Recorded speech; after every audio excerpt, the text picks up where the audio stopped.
இரண்டாவது, நன்றியோடு இருங்கள்.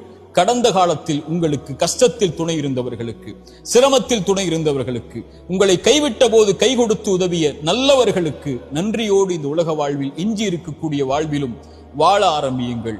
மூன்றாவது, பாவ மன்னிப்பை கேளுங்கள். நீங்கள் இறைவனுக்கு பாவம் செய்தால் இறைவனிடத்திலே மன்னிப்பை பெறலாம். மனிதர்களுக்கு நீங்கள் பாவம் செய்திருந்தால் அவர்களை அணுகி பாவ மன்னிப்பை கேட்டு அந்த பாவத்திலிருந்து விடுபடுங்கள். அவர்கள் மன்னிக்கிறார்கள், அவர்கள் மன்னிக்கவில்லை, உங்களை வெறுத்து வாழ்கிறார்கள், அதற்கு பிறகு உங்களோடு அவர்கள் உறவை துண்டித்து விட்டார்கள், அதுவெல்லாம் உங்களுடைய கணக்கில் அல்ல, இறைவனிடத்தில் ஒப்படைத்து விடுங்கள்.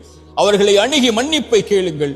மன்னிப்பை தேடி எதிர்கால வாழ்வில் அந்த தவறை மீண்டும் செய்யாமல் உங்களை பாதுகாத்துக் கொள்ளுங்கள். இந்த மூன்று அடிப்படைகளை கடந்த காலத்தில் இருந்து எழுந்து வரும்போது நிம்மதியோடு எதிர்காலத்தை கழிப்பதற்காக பாடமாக பெற்று கழியுங்கள். கடந்த காலத்தில் தவறுகள் செய்திருந்தால், கடந்த காலத்தில் உங்களுடைய கரத்தாலே நீங்கள் அநீதம் செய்திருந்தால், கடந்த காலத்தில் உங்களுடைய கரத்தாலேயே நீங்கள் பாவம் செய்திருந்தால், குற்றம் செய்திருந்தால், எதிர்காலத்தில் இறைவனிடத்தில் மன்னிப்பை தேடி நிகழ்காலத்தில் நீங்கள் வாழ்ந்து கொண்டிருந்தால், எதிர்காலத்தில் ஒருபோதும் அந்த தவறை மீண்டும் செய்து விடாதீர்கள். இதுதான் குறிப்பாக நாம் புரிந்து கொள்ள வேண்டிய அறிவுரை.